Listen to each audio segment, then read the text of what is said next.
Hello everyone, Assalamu alaikum. Welcome back to my new lesson. Hope that all of you good by the grace of Allah. This is Moima Akhtar, your study friends. Today in this video I would like to share how to use we. আজকের ভিডিওতে আমরা we দিয়ে কিছু sentence make করা শিখব। কিভাবে কোন কোন ক্ষেত্রে we ইউজ করতে হয় সেটা জানবো অথবা শিখব। তাহলে শুরু করা যাক। we অর্থ হওয়া, কোনো কিছু হওয়ার ক্ষেত্রে বি ইউজ করতে হয়। যেমন বি গুড, ভালো হও। বি স্মার্ট, স্মার্ট হও। বি আ টিচার, একজন শিক্ষক হও।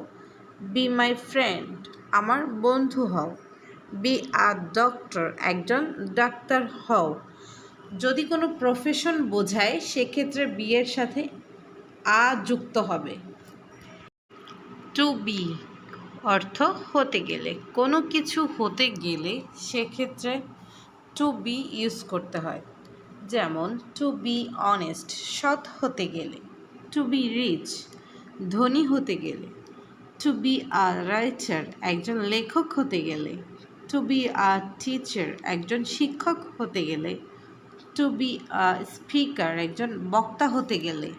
স্ট্রাকচারের অর্থটা সবসময় মনে রাখতে হবে, তাহলে যে কোনো সেন্টেন্স তৈরি করা যাবে।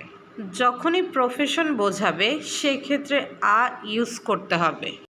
ফর বিং অর্থ হওয়ার জন্য, ফরের পর সবসময় ভি ভার্ব থাকলে সেক্ষেত্রে আইএনজি যুক্ত হয়।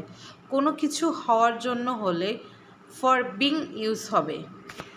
যেমন ফর বিং গুড, ভালো হওয়ার জন্য। ফর বিং অনেস্ট, সৎ হওয়ার জন্য।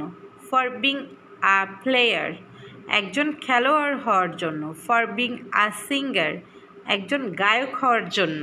প্রফেশনের ক্ষেত্রে অবশ্যই আ ব্যবহার করতে হবে, সেজন্য এখানেও আ ইউজ হয়েছে। অবশ্যই অর্থগুলো মনে রাখতে হবে। বিং অর্থ হয়ে, কোনো কিছু হয়ে অর্থে বিং ইউজ করতে হয়। যেমন বিং গুড, ভালো হয়ে। বিং আ ডক্টর, একজন ডাক্তার হয়ে। বিং আ প্লেয়ার, একজন খেলোয়াড় হয়ে। বিং আ স্পিকার, একজন বক্তা হয়ে। কোনো কিছু হয়ে সেই সব ক্ষেত্রে বিং ইউজ করতে হবে এবং প্রফেশন হলে আ ইউজ করতে হবে। হ্যাভ বিন অর্থ হয়ে গেছি, কোনো কিছু হয়ে গেছি অথবা হয়ে গেছে অর্থে হ্যাভ বিন ইউজ হবে। যেমন আই হ্যাভ বিন গুড, আমি ভালো হয়ে গেছি। আই হ্যাভ বিন সিক, আমি অসুস্থ হয়ে গেছি। আই হ্যাভ বিন টায়ার্ড, আমি ক্লান্ত হয়ে গেছি।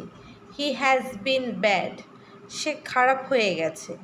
He has been smart, say smart হয়ে গেছে।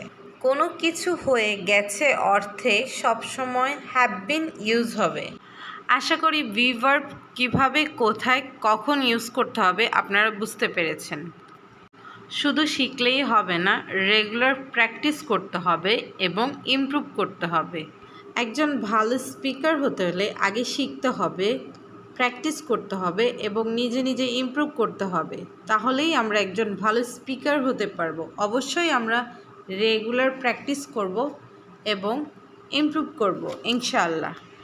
আজকের লেসনটি কেমন লাগলো অবশ্যই কমেন্ট করে জানাবেন এবং সাবস্ক্রাইব করে পাশে থাকবেন। ধন্যবাদ। Thank you for watching. আল্লাহ হাফেজ।